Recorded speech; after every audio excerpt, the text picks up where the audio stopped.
এবার এটাই মনে হচ্ছে যে ক্রিকেট দেবতাও হয়তো চাইছে কেকেআর দল প্লে অফস খেলুক, তারপরে ফাইনাল খেলবে কিনা, ট্রফি চ্যাম্পিয়ন হবে কিনা সেটা আলাদা কথা, সেই বিষয় নিয়ে পরে আলোচনা করা যাবে।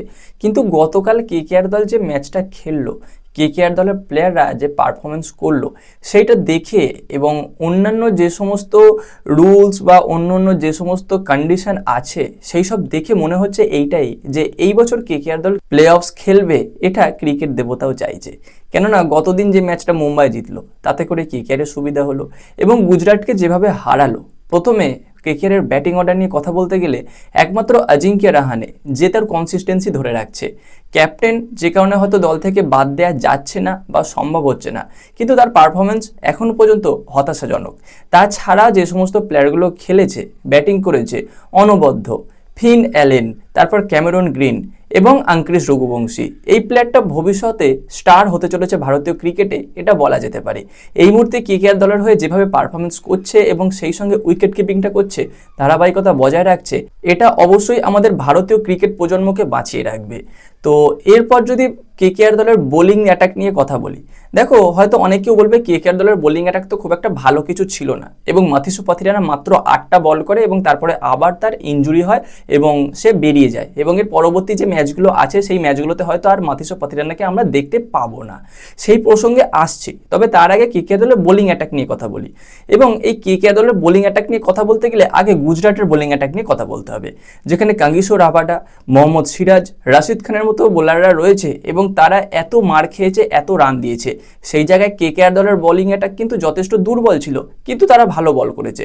কার্তিক ত্যাগী বলো কি সৌরভ দুবে, বরুণ চক্রবর্তী একটু রান খেয়েছে, কার্তিক ত্যাগীও রান খেয়েছে, সৌরভ দুবে খুব ভালো বল করেছে, আর সুনীল নারিন তাকে নিয়ে নতুন করে তো বলার কিছু নেই, কনসিস্টেন্সি তার যথেষ্ট ভালো। ক্যামেরন গ্রিন ভালো বল করেছে, মাথিসু পাথিরানা যে ওভারটুকু করেছে মানে 8টা বল 1 ওভার 2 বল, ঠিক আছে, খারাপ কিছু বল করেনি এবং অনুকূলরা একটু রান খেয়ে গেছে। কিন্তু সর্বসাফল্যে দেখতে গেলে কেকেআর দলের বোলিং অ্যাটাক তুলনামূলকভাবে দুর্বল ছিল এই গুজরাটের থেকে, তারপরেও তাদের থেকে কিন্তু ভালো পারফরমেন্স করে দেখিয়েছে কেকেআর দলের এই বোলিং অ্যাটাক। এবং এর পরে যে খেলাগুলো আছে কেকেআরের, সেই জায়গায় মাথিসু পাথিরানা খেলবে না এবং বিদেশি হিসাবে অবশ্যই আমি চাইবো আবার রোবমান পাওয়েলকে ফিরিয়ে আনা হোক এবং যেন ভৈভব অরোরাকে আর দলে না আনা হোক। দেখো কার্তিক ত্যাগী গতদিন রান খেয়েছে ঠিকই, কিন্তু কার্তিক ত্যাগীর বোলিং বলো বা কার্তিক ত্যাগীর বডি ল্যাঙ্গুয়েজ একটু অন্যরকম আছে ভাই। সেই জায়গায় ভৈভব অরোরা নেই, প্রতিদিন মোটামুটি 48-50 রান করে ভৈভব অরোরা দিয়েই আসছে, জেতা ম্যাচগুলোকে হারিয়ে দিয়ে আসছে ভৈভব অরোরা। আর এই জায়গায় দেখো সৌরভ দুবে কত সুন্দর বল করলো। তো আমি চাইবো যে ভৈভব অরোরাকে আর দলে না আনা হোক। যদি নাও আনা হয়, দেখো কেকেআরের কাছে 5টা পারফেক্ট বোলার থাকছে এবং আর একটা 6 নাম্বার বোলার থাকছে। 1 হলো সৌরভ দুবে, 2 কার্তিক ত্যাগী, 3 সুনীল নারিন, 4 বরুণ চক্রবর্তী, 5 হচ্ছে অনুকূল রয় এবং 6 নাম্বার বোলার হিসেবে কিন্তু আমাদের কাছে থাকছে ক্যামেরন গ্রিন।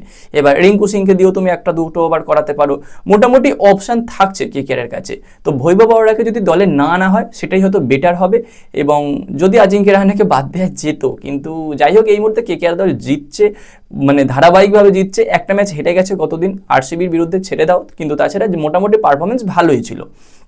তো এর পরবর্তীতে আমাদের এইটাই দেখার বিষয় যে কেকেআর দল কিভাবে প্লে অফসে যেতে পারে। আমরা তো অবশ্যই চাইবো যাক, এবং যারা কেকেআর ফ্যান তারা অবশ্যই এটা বলে দিয়ে যেও কমেন্টে যে আমি কেকেআর। এবং এর পরবর্তীতে এই সম্পর্কিত ভিডিও আরও বেশি বেশি করে পেতে চাইলে আমাদের চ্যানেলটাকে সাবস্ক্রাইব করে দিও, তার পাশের বেল আইকনটাকে অন করে দিও।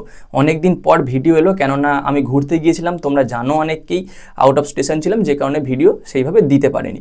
এর পরবর্তীতে আবার ভিডিও কন্টিনিউ হবে এবং তোমরা আমার চ্যানেলের সঙ্গে থেকো। দেখা হচ্ছে পরবর্তী ভিডিওতে। Bye bye.